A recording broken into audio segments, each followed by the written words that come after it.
Welcome to our fun little study group for PP 5375, Economic Analysis for Public Policy and Management. These are the readings from Section 01, Thinking Like an Economist. We have a pretty critical mission today, actually. It's about absorbing the foundational language, the logic of economics, specifically microeconomics. It's getting that foundation right. So we can translate theory, directly into actionable public policy and management decisions. It's like unlocking the economist's toolkit. Exactly. To do this, we're unpacking a dense but I think fascinating stack of sources. We've got excerpts from the classic Pindyck and Rubenfeld microeconomics. We'll just call that P&R. Good idea. P&R. Then our internal class notes on the introduction to the field. Right. And the accompanying slide deck material, the PPTX, which has some really excellent policy case studies in it. Yeah, those are helpful. Our goal is really to extract the fundamental concepts, the mindset maybe, that defines how economists approach a problem. Getting this mindset right is, well, it's everything, really. So many people come into this field thinking economics is mostly about predicting recessions or, tracking the stock market. All right, the big headlines. And that focus immediately puts them in the realm of macroeconomics. Yeah. They think of the national stage GDP, inflation numbers, unemployment figures, maybe global trade issues. That's the visible stuff, the sometimes chaotic side of the field. That visibility belongs to macroeconomics, yeah. P&R defines it as dealing with aggregate quantities, the economy as a whole. So big picture predictions. Broad predictions about economic growth, large-scale phenomena. It's definitely essential if you're, say, setting national interest rates or tackling unemployment on a national level. But our focus today is microeconomics. So where does that distinction truly lie? I mean, beyond just big versus small. Well, microeconomics, from the Greek for small, it shifts the analysis down, way down, to the behavior of individual economic units. Individual units, like people, For firms. Exactly. We're talking about granular actors, the individual consumer deciding, which brand of coffee to buy, the firm deciding its production schedule for the next quarter. Right. The worker choosing between job offer A and job offer B, or even a resource owner, like someone deciding how to use their land. So micro explains the sort of underlying mechanics, the individual rational choices, and then crucially, how those choices, when you add them all up, create the market dynamics we see. Precisely. If we understand how, say, one single firm chooses its inputs, maybe labor versus machinery, and how they react to a price signal. Like a change in wages. Exactly, like a wage increase. Then we can start to understand the complex evolution of the whole industrial market they operate in. Micro gives us that explanatory power for individual decision-making, and that's the foundation, really, of almost all economic activity. Okay, that makes sense. Now, the sources, P&R specifically, they make this really interesting point about the traditional separation between micro and macro kind of dissolving, blurring. Why is that happening? Why is it necessary for modern economic analysis? It's really an acknowledgement of reality, I think. For decades, macroeconomists tried to model the economy using these large, sort of abstract blocks of supply and demand. Yeah. But think about the aggregate labor market, for example. What is it really? It's just composed entirely of individual workers and individual firms making their own independent, usually self-interested decisions. Right? Millions of tiny decisions. Millions. So to build truly robust, predictive macroeconomic models today, you absolutely have to incorporate the explicit microeconomic foundations of those individual choices. You can't just paper over them. So if a national policy aims to, say, reduce unemployment, a modern macroeconomist needs to understand how an individual worker's incentives change, their personal trade-off between working more hours and having more leisure time, maybe, because of that policy. You can't just skip the micro-step anymore. You absolutely cannot skip the micro-step. Modern macroeconomics is, in effect, it's applied macroeconomics just on a massive scale. To understand the forest, you first have to understand the behavior of the individual trees. Okay, I like that analogy. Let's start then, right down on the forest floor, with the inescapable truth that seems to drive all economic thought, which the notes and the slide deck material really highlight. Scarcity. Scarcity, yes. It's the fundamental constraint. I mean, think about it. If resources were infinite, if we could all just have everything we ever wanted instantly. We wouldn't need economists. Exactly. There'd be no need for economic analysis. Economics exists solely because resources are limited. And that forces choices about how society manages those scarce resources. P&R frames microeconomics specifically as the study of limits. And these aren't just abstract ideas, right? They're the tangible realities everyone faces. Absolutely tangible. Let's consider the three main actors we talked about. For the consumer, the big limit is income. I mean, no matter how wealthy someone is, their income is finite compared to all the possible goods and services they might want. For the firm, the limits are things like their finite budget for operations, and critically, the state of their current technical know-how. What technology do they actually have available? And their production capacity. It can only make so much stuff. Right. And for the worker, the ultimate limit perhaps is time. There are only 24 hours in a day. That time has to be allocated between labor, earning income, and leisure, which is basically everything else. So because of these limits, these constraints, trade-offs become, well, mandatory. You have to choose. Mandatory, exactly. And microeconomics then becomes the discipline that's concerned with the optimal allocation of these scarce resources. How do we make the best choices to maximize whatever outcome the actor wants? Like maximizing happiness for the consumer or profit for the firm. Utility for the consumer, usually. Profit for the firm. Maybe quality of life for the worker. But always doing that within those tight constraints. Okay, let's break down those critical trade-offs for these key players in a modern market economy. P&R details this really well. Starting again with the consumer, what are their big trade-offs? Well, consumers are constantly juggling their spending, aren't they? They trade off buying more of one thing, say food, for less of another, maybe entertainment. Okay. Or, a really important one, they trade off their current consumption for future consumption. The simple act of saving money. That's a trade-off. How so? You're surrendering the immediate satisfaction of buying something now for the prospect of maybe greater consumption later on. Right. Perhaps for retirement or saving for a house or a car. That's a fundamental trade-off over time. Right. And workers face decisions that often, they define their whole life path, don't they? Oh, absolutely. Think about the decision to pursue higher education. That's a massive trade-off. You're giving up immediate income you could be earning today. For the promise or hope of higher future earnings later. Exactly. Or they trade off job security, maybe taking a lower paying but really stable job at a big established company versus the maybe higher advancement potential but also higher risk of working for a startup or a smaller growth-focused firm. High risk, high reward, potentially. Potentially. And then there's that daily trade-off we mentioned. How many hours to work versus how many hours for leisure. And firms. Regardless of their size, they seem defined by these production trade-offs. They are constantly optimizing under constraints. A car company, for example, has to decide what mix of vehicles, SUVs, sedans, trucks, will maximize their overall profit given their factory capacity. Right. Do they pour resources into R&D, research and development, which might sacrifice immediate profit but could lead to breakthroughs later? Or do they just focus on making their existing processes more efficient right now? And that fundamental resource allocation trade-off, people versus machines. That's a huge one.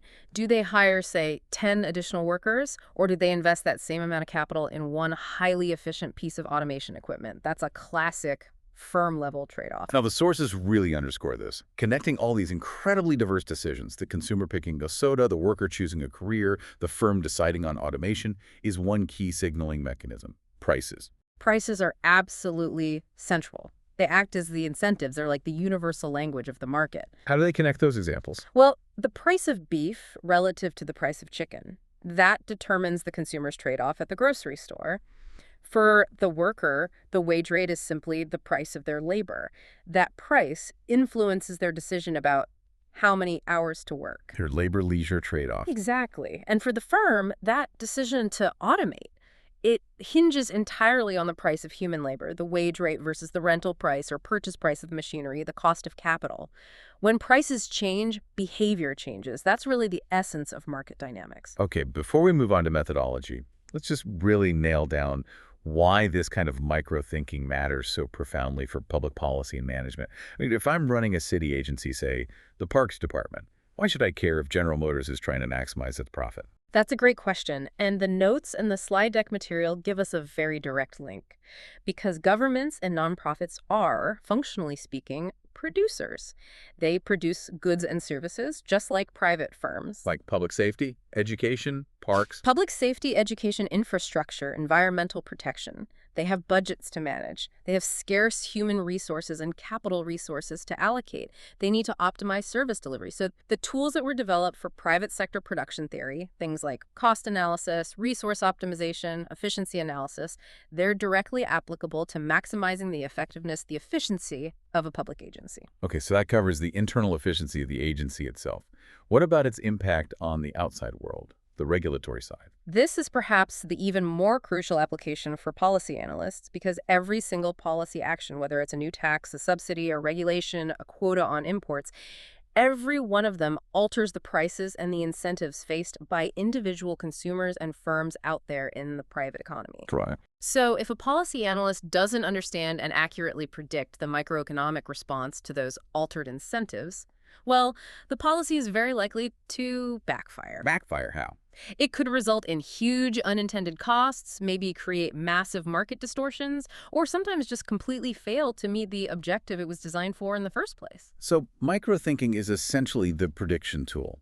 It doesn't tell us if we should regulate something, but it helps predict how the market will likely react if we do regulate. And that allows us, hopefully, to choose the most effective and maybe least damaging approach. That's exactly right. It's about understanding the consequences before you act. Okay, that leads us perfectly into the scientific approach of economics. How do economists actually transform these observations about choices and trade-offs into predictive theory? Well, much like other scientific disciplines, really, economics relies on developing theories. These theories are built from a set of basic rules and assumptions, and their goal is to explain observed phenomena. And the most famous assumption, I guess, is the one about firms. The theory of the firm, yes. It's built on that core assumption that firms generally seek to maximize profits. Now, that assumption profit maximization, it's obviously simplification, right? CEOs care about other things too.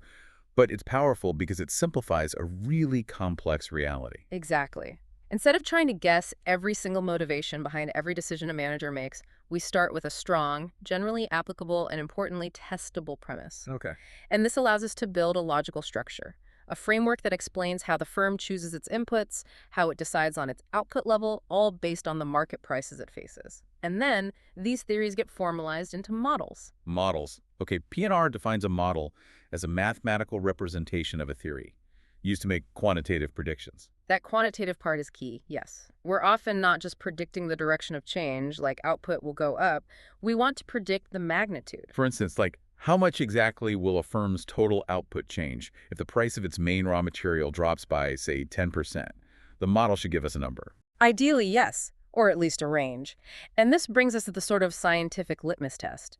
Theories are useful not because they're inherently true in some deep philosophical sense. Right, we know the rational actor assumption simplifies messy human behavior sometimes. We absolutely know that. But the theory's value comes from its success in explaining and predicting the phenomena we observe. If the model predicts output will increase by 5% following that price drop, and in reality we observe a 6% increase, that model is remarkably successful. It's useful. Wait, I want to push back on that just a bit. The sources say the validity of a theory is based on predictive success, not inherent truth. That sounds, I don't know, a little slippery. How does economics avoid just becoming a kind of sophisticated, self-justifying philosophy if it relies purely on predictive accuracy, knowing that reality is always way more complex than the model? That's a really excellent point, and it gets to the heart of the methodological challenge, the simplification that's inherent in any model. It's necessary. The real world is just too incredibly complex to analyze otherwise. So we simplify to understand anything at all. We have to. We use what's called the ceteris paribus assumption. It's Latin for holding other things constant. We try to isolate the effect we're interested in by assuming nothing else changes. Now, a useful theory is one that provides a sufficient explanation for a broad range of phenomena, enough to be a practical tool, even if we know it might break down at the edges in extreme cases. So the goal isn't perfect truth, it's useful prediction. Useful prediction, exactly.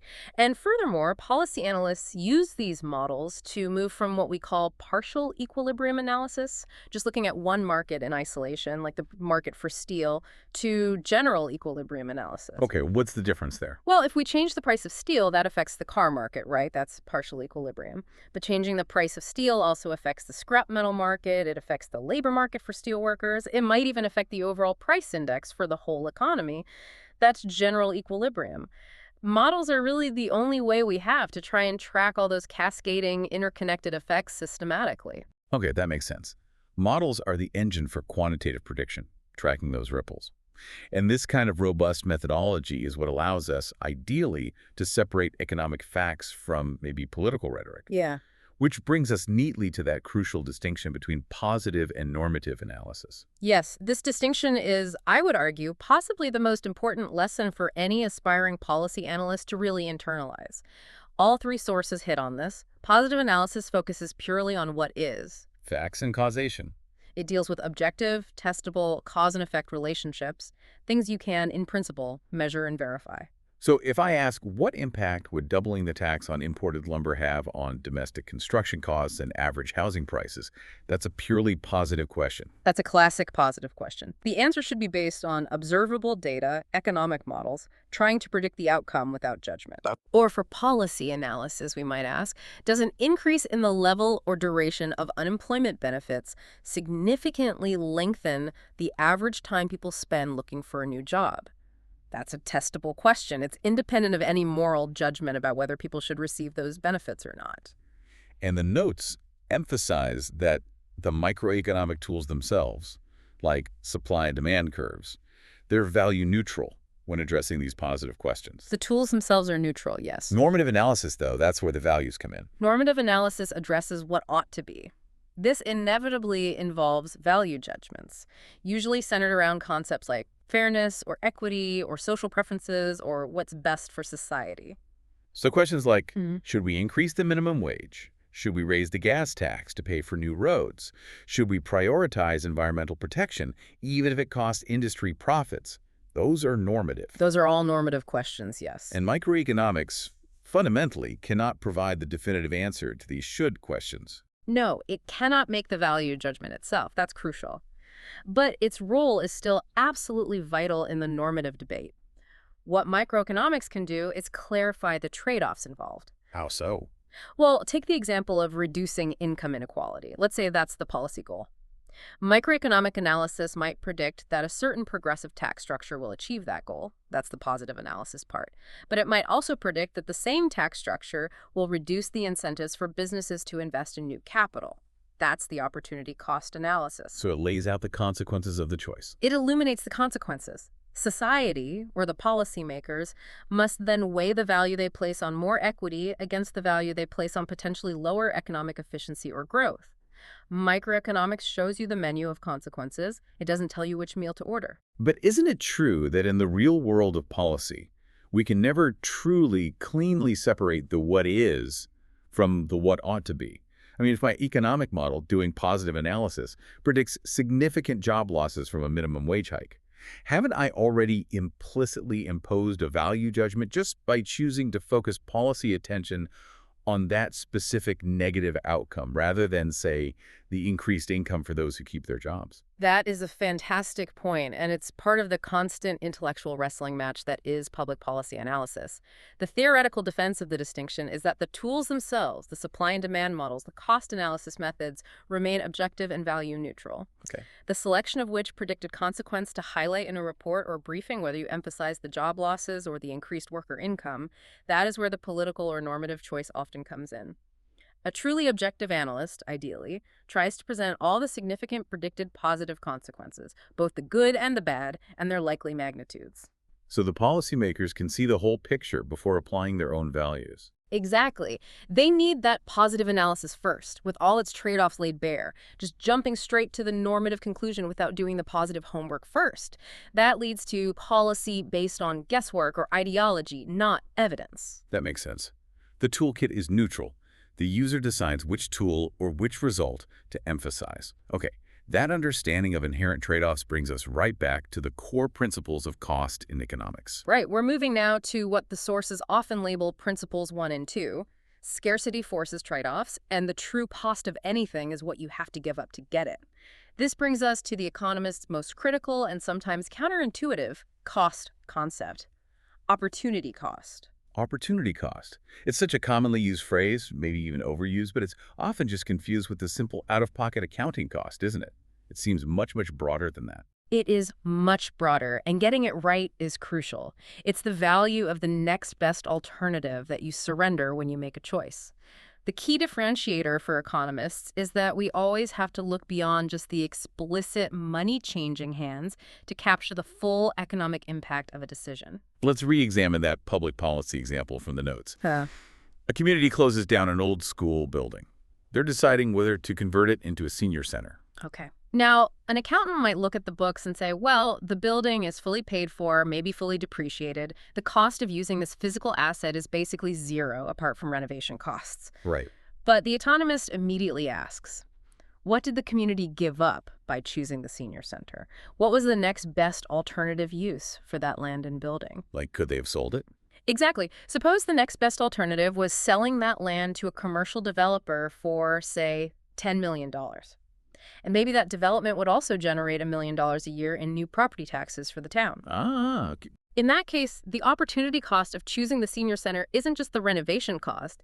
It's that foregone $10 million sale price plus the stream of foregone future tax revenue. So if the community decides that the social benefit they get from the senior center is worth more to them than that $10 million plus the tax revenue they gave up, that's a perfectly rational choice.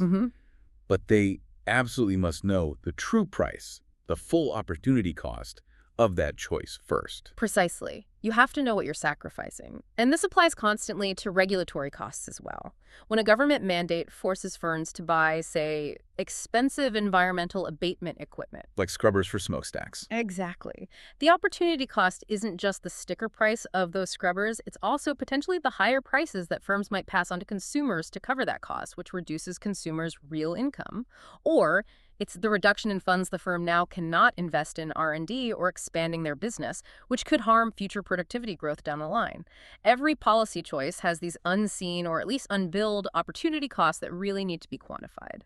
Okay, the most immediate and probably relatable illustration for many of our listeners is the cost of going to graduate school, which the sources lay out really clearly. Yes, this contrast between accounting cost and economic cost is perfectly demonstrated there. Let's just use the rough numbers cited in the notes and the slide deck material. The accounting cost, that's your tuition, your fees, your books, might run, let's say, $15,000 per year. That's the explicit out-of-pocket expense you see on the bill. The sticker price. The sticker price. But the economic cost has to include the major opportunity cost component, which is The wages you're not earning because you're studying instead of working. Exactly. If you're a mid-career professional who's earning, say, $60,000 per year, and you give that up to go back to school full-time, that $60,000 in foregone wages is the largest single component of your true cost of education that year. So you add that $60,000 opportunity cost to the $15,000 in accounting costs. And the true economic cost of that single year of graduate education is actually $75,000, not $15,000. It just clarifies that major life decisions like that cannot be assessed solely by looking at the explicit bills. Economic costs are almost always higher, sometimes dramatically higher, than accounting costs. Okay, that's crystal clear. Now let's transition to principles 3 and 4, which seem to govern the decision-making process itself. Rational people think at the margin, and critically, they respond to incentives. Marginal thinking. Yes, this is really the heart of what economists mean by rationality in decision-making. A rational actor, whether it's a firm, a consumer, or even a government agency making a policy choice, should pursue an action if and only if the marginal benefit, that's the incremental additional benefit gained from one more unit of that action, exceeds the marginal cost, the incremental additional cost incurred from that one more unit. So it's all about the next step, not the total picture. It's always about the next step. We're not interested in the total cost incurred so far or the total benefit received up to this point. We are only interested in what happens with the next unit of activity. Does the extra benefit outweigh the extra costs? And tied directly to this is the concept of costs that should never influence these marginal decisions. Sunk costs. Ah, sunk costs, yes. A sunk cost is defined as a cost that has already been incurred, cannot be recovered, and importantly, does not change regardless of the current decision being considered. Because it's already spent, it's gone. It's gone. It's water under the bridge. And because sunk costs are unrecoverable and don't change based on your current choice, they offer zero marginal benefit and zero marginal cost to the decision you're facing right now. Therefore, rational decision-making dictates they should be completely ignored. This has got to be the source of so many bad business decisions, right? Right. That throwing good money after bad syndrome people talk about, sticking with a failing project just because you've already invested so much. Yeah. It is perhaps the single most common cognitive bias that economic thinking tries to eliminate. People really struggle emotionally to let go of a past investment because the money already spent feels like a loss that needs to be recouped, even if stopping the project now is clearly the most rational path forward based on future prospects.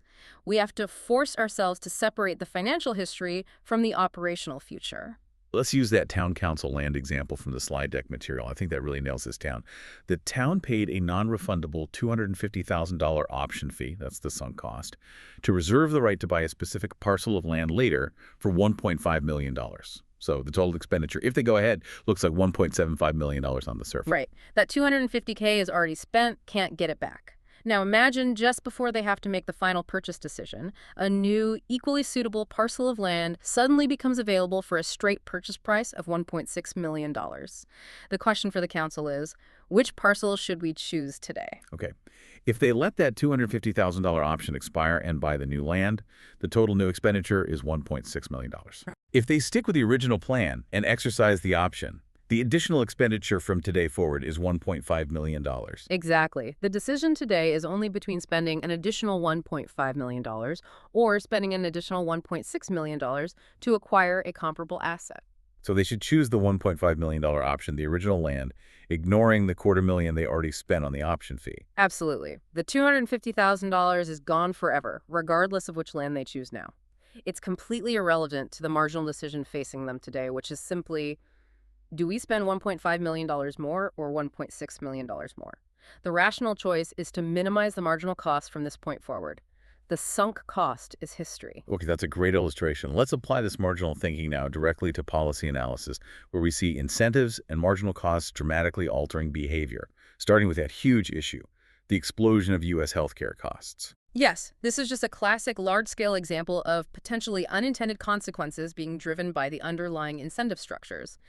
The sources show those costs ballooning just astronomically from around $70 billion back in 1970 to over $3.6 trillion by 2018. Wow.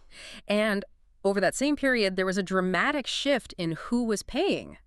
Third-party payments, that's mostly private insurance and government programs like Medicare and Medicaid, grew to cover something like 83% of total health expenditures by the year 2000. Okay, so in the sort of old system, maybe before widespread managed care, Yeah. if an individual paid, say, a $10,000 annual premium for really comprehensive full coverage health insurance, that premium essentially became a sunk cost once paid, right? Exactly. Once you've paid that premium for the year, it's sunk. Yeah. Under that full coverage model, the marginal cost to the patient of accessing nearly any additional covered service, another doctor visit, another test, was effectively zero. Zero out-of-pocket cost at the point of service. Right. And this is where we introduce that important concept of moral hazard. Moral hazard. Okay. Moral hazard in this context describes the tendency of an insured person to potentially take greater risks, or, more relevant here, to consume more health services than they otherwise would, precisely because the actual cost of those services is being borne by a third party, the insurer. So if the marginal cost of visiting the doctor is zero to me, I have no economic incentive to sort of restrain my usage or maybe seek out the lowest cost provider for a routine service. Exactly. Why would you? This lack of marginal cost at the point of service drives up demand, sometimes for services with very low marginal benefit, and contributes significantly to soaring overall system costs. Okay, so the policy solution, or at least one attempt at a solution, was to introduce things like co-payments and deductibles. Precisely. That policy intervention was targeted directly at changing the margin. By requiring even a small co-payment, let's say $20 per doctor visit, the policymaker introduces a positive marginal cost to the patient. It's not zero anymore. It's not zero. This forces the individual, at least theoretically, to weigh the perceived marginal benefit of that specific visit against that now explicit marginal cost. The idea is to reduce that moral hazard effect. And does it work? Is there evidence? Well, the empirical evidence cited in the sources certainly suggests it has an effect. They mention a study by Churkin, Grahaus, and Wagner, which found that introducing what seems like a pretty minimal $5 copayment resulted in a measurable 10.9% decrease in primary care visits among that study group. Wow, just $5 made that much difference. Apparently so. Yeah. That drop really illustrates another key concept, the price elasticity of demand. It shows how sensitive the quantity demanded of a good or service, in this case doctor visits, is to a change in its price. Here, even a tiny price increase produced a noticeable, somewhat elastic response in consumer behavior. Okay, we see a really parallel and I think equally fascinating example of unintended consequences when marginal costs are changed in that garbage collection program study from Charlottesville, Virginia. Oh yes, the garbage sticker example. That's a great one for policy students. So initially, Charlottesville charged residents a fixed yearly fee for garbage collection, rolled into their property taxes. So for the average resident, the marginal cost of putting out one extra bag of garbage each week was 0.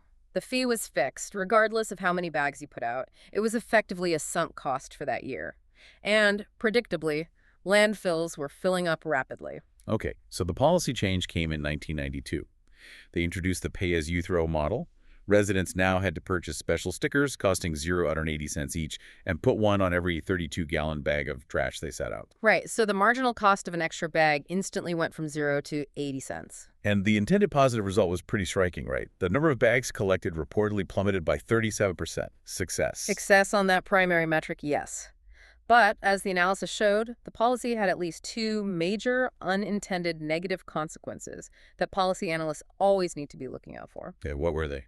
First, when they measured the change not by the number of bags, but by the total weight of the garbage collected, the weight only fell by about 14%. Huh. 37% fewer bags, but only 14% less weight. How? The gap was attributed to what they call the Seattle stomp, people compacting their trash much more densely into each bag to avoid having to use and pay for another 80-cent sticker. More effort, same trash, basically. Ah, stomping the trash down. Okay, makes sense.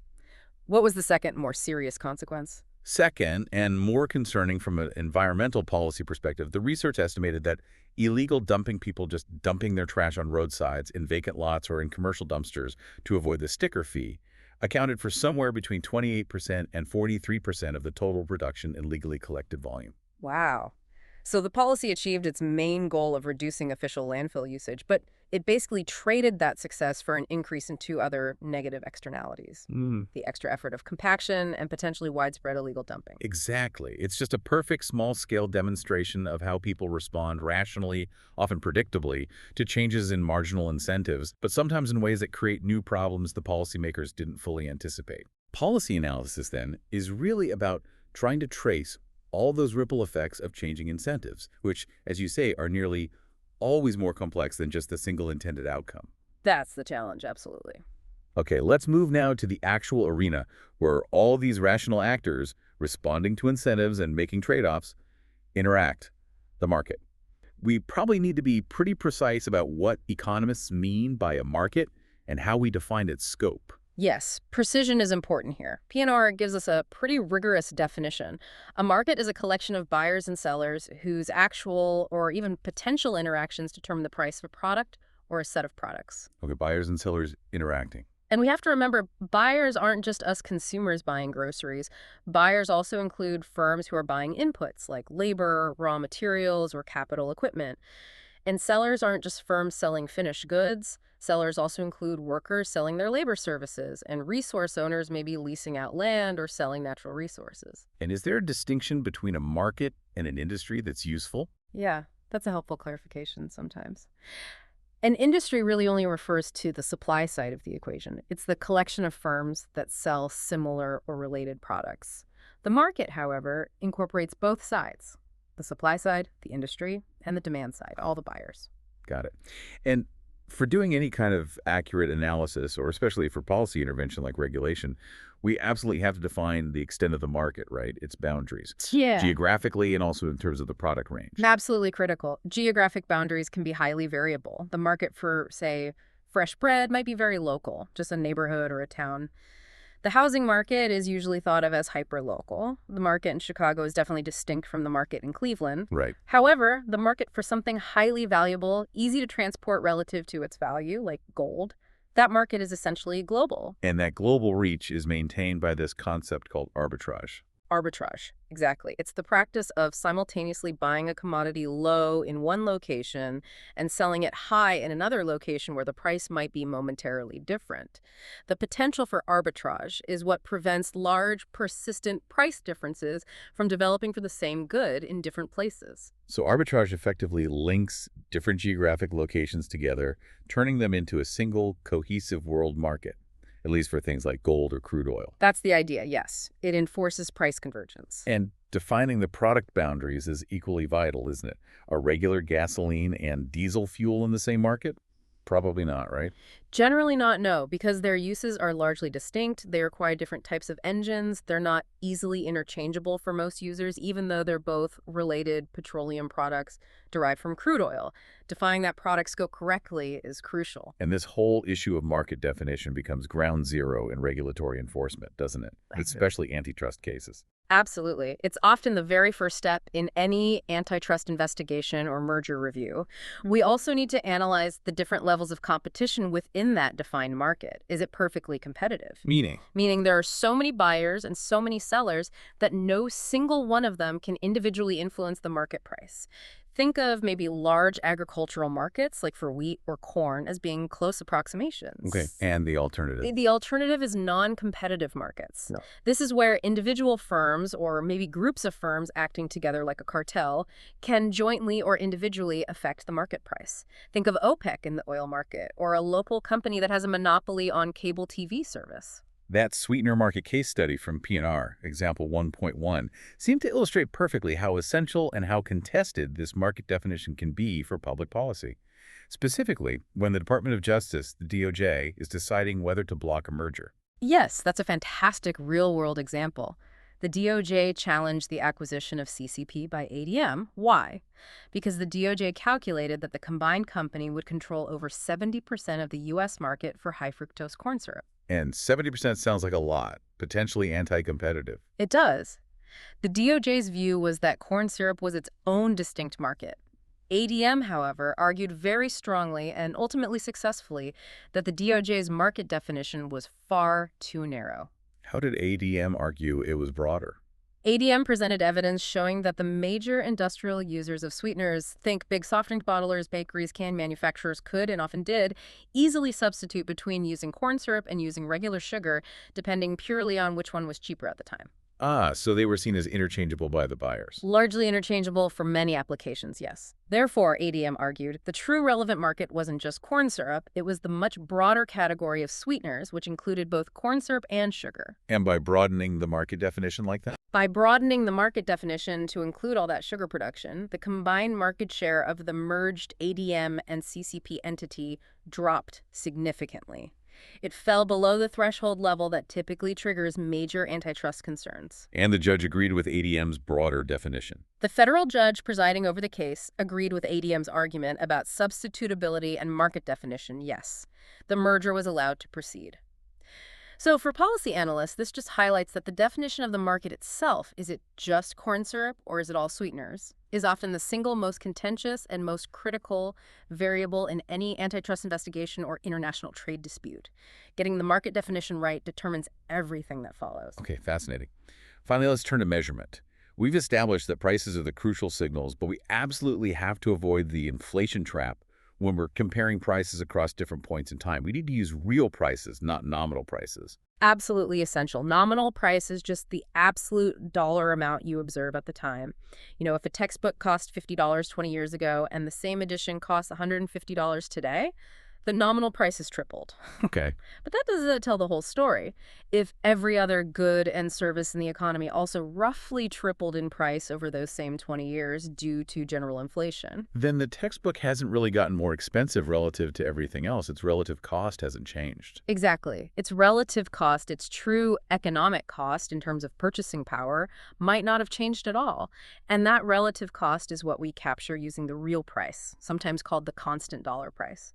It's the nominal price adjusted for the overall effects of inflation, usually measured relative to some general aggregate price index. And P&R highlights the two main indices we typically use for this. Yes. The two workhorses are the CPI, which is the Consumer Price Index, and the PPI, the Producer Price Index. What's the difference? When do we use which? The CPI tracks the average change over time in the prices paid by urban consumers for a typical market basket of consumer goods and services: food, housing, clothing, transportation, medical care, etc. We use it when we care about the cost of living for consumers. Okay. And the PPI? The PPI measures the average change over time in the selling prices received by domestic producers for their output.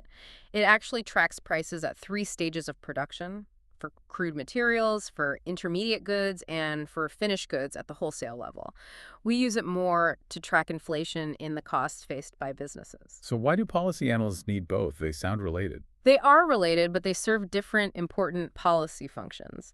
The CPI is critical for things like making cost of living adjustments, CLAs, in Social Security payments or in long-term labor contracts, because it directly measures consumer purchasing power.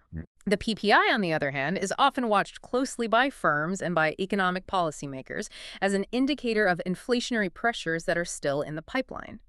If the PPI for intermediate goods starts rising rapidly, it often signals that future increases in the CPI are likely as businesses eventually try to pass those higher input costs on to consumers. Understanding both gives you a much more complete picture of where inflation might be coming from and where it's headed. Okay. And correcting for inflation using these indices can completely reframe the narrative about how costs have changed, as we see in that comparison P&R does between the price of eggs and the cost of college education, example 1.3. Yes, that example is incredibly revealing. Nominally, the dollar prices for both a dozen eggs and a year of college tuition rose significantly, quite dramatically, in fact, between 1970 and 2010, the period they looked at. Okay. But when you adjust those nominal prices using the CPI and convert everything back into constant $1970 to make a fair comparison over time, the picture changes completely. The real inflation-adjusted cost of a dozen eggs actually fell by about 55% over those 4 decades. Fell.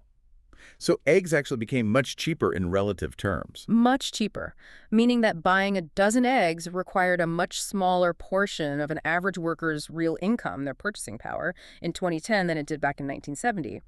But the exact opposite happened with higher education. What happened there? The real inflation-adjusted cost of a year of college education soared by a staggering 82% over that same period. Wow, 82% increase in real terms. Yes. And understanding this huge relative price change is absolutely crucial for understanding broader social dynamics and policy challenges.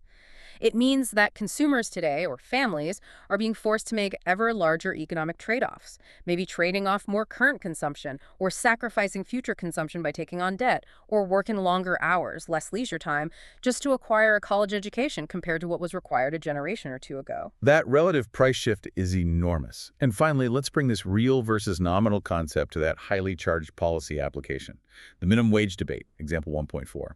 Right.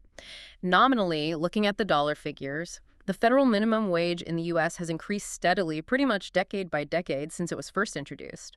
From maybe $1.25 an hour back in 1938 up to $7.25 an hour by 2009, the endpoint in their example. Looks like progress on paper. Looks like progress if you only look at the nominal numbers. But when you adjust those nominal wage levels for inflation using the CPI, converting them into constant real dollars, the sources show a very different story. The real value of the minimum wage today, despite all those nominal increases, is often either quite similar to its purchasing power back in the 1950s, or in many periods, significantly below its peak real value, which occurred sometime back in the late 1960s or early 1970s. So in terms of what it can actually buy, the minimum wage hasn't really kept pace with inflation over the long run. For significant stretches of time, it has not. And this is the crucial positive fact, the inflation-adjusted reality, that simply must anchor any serious normative debate about whether the minimum wage should be increased further. You really can't have an informed discussion about whether the minimum wage should be higher today without first acknowledging that, in real purchasing power terms, the effective price floor for low-wage labor hasn't actually risen much or has even fallen compared to decades ago. The entire policy discussion changes fundamentally once you make that inflation adjustment. It has to. Or else you're debating fiction. Okay, so we've covered a lot of ground here. The basic vocabulary, the micro versus macro distinction, the the scientific approach using theories and models, the crucial positive versus normative analysis, and these core principles: limits, scarcity, opportunity cost, marginal thinking, sunk costs, and incentives. This entire framework, this way of thinking, really constitutes the essential toolkit for a policy analyst, doesn't it? It really does. Whether we're looking at a complex corporate decision, like P&R's example of Toyota designing the Prius hybrid. Right, they had to analyze everything. Everything. They needed microanalysis on likely consumer demand elasticity, the production cost functions for new battery technology, figuring out the optimal pricing strategy, anticipating competitor reactions, and predicting the impact of government regulations like fuel efficiency standards. It's all microeconomics. And then on the flip side, when policymakers themselves are designing those CAFE fuel efficiency standards, they have to run the same kind of complex, positive microeconomic analysis, right? Exactly the same type of thinking. They have to predict how much the regulation will increase the sticker price of new cars. That's a cost to consumers. They have to estimate how much it will save consumers in lower gasoline operating costs over the life of the car. That's a benefit. They need to analyze the impact on automakers' production costs and profitability. And importantly, they should compare that specific regulatory approach, a standard, to alternative policies, like maybe a direct carbon tax or an oil import tariff, to try and figure out which approach yields the highest overall net benefit for society, considering all the trade-offs. So this entire deep dive today has really been about learning to see the world, especially policy problems, through this specific lens. Thinking in terms of limits, trade-offs, marginal benefits versus marginal costs, and the power of incentives. That's the goal, absolutely. You know, what stands out most to me, especially linking back to that moral hazard issue in healthcare and the illegal dumping problem with the garbage collection example, is just the sometimes unpredictable but always powerful effect of marginal incentives.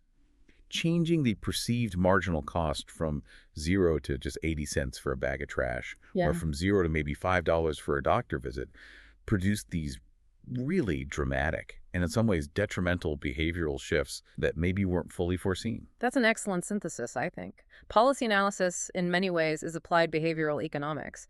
You're trying to predict how real people will react to the changes you make in their environment. And if we link that insight back to the minimum wage debate we touched on, where positive analysis tries to predict the labor demand response, that elasticity, how many jobs might be lost, and normative analysis then has to weigh that potential cost against the equity gains for workers who get the raise.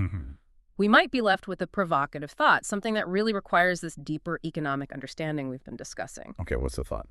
Well, if the primary policy goal is genuinely to assist low-income workers, should policymakers focus exclusively on manipulating the wage price itself? Which, as we know from basic positive analysis of demand curves, always carries at least some risk of reducing the quantity of labor demanded by firms, especially at the margin. Right, the potential employment effect. Or should they perhaps think more broadly? Should they seek to change the opportunity cost of working itself, particularly for low-income individuals? How would they do that? Perhaps by offering significant non-wage benefits that make working relatively more attractive compared to not working. Things like heavily subsidized public transportation to reduce commuting costs, or more accessible and affordable childcare, or maybe housing assistance programs specifically tied to employment. So the idea is, could you increase the overall utility, the overall attractiveness of working for low-wage individuals, effectively shifting their personal labor-leisure trade-off without directly imposing the potentially negative marginal employment effects that come from forcing employers to pay a higher wage price? Could that be a more effective or at least a complementary approach? By focusing on the opportunity cost side of the equation, not just the price side. It's about treating the total compensation package and the net benefit of working as the policy levers, rather than focusing solely on the hourly wage number. That is a fascinating shift in perspective. Using the full toolkit, not just the price tool, definitely something for you, the listener, to weigh and consider as you move forward with the rest of your economic analysis course material. Indeed. Lots to think about, and we certainly look forward to continuing this conversation as we dive deeper next time, probably into the mechanics of supply and demand curves themselves. Fantastic. Thanks again for diving in with us on this foundational thinking. We'll catch you next time.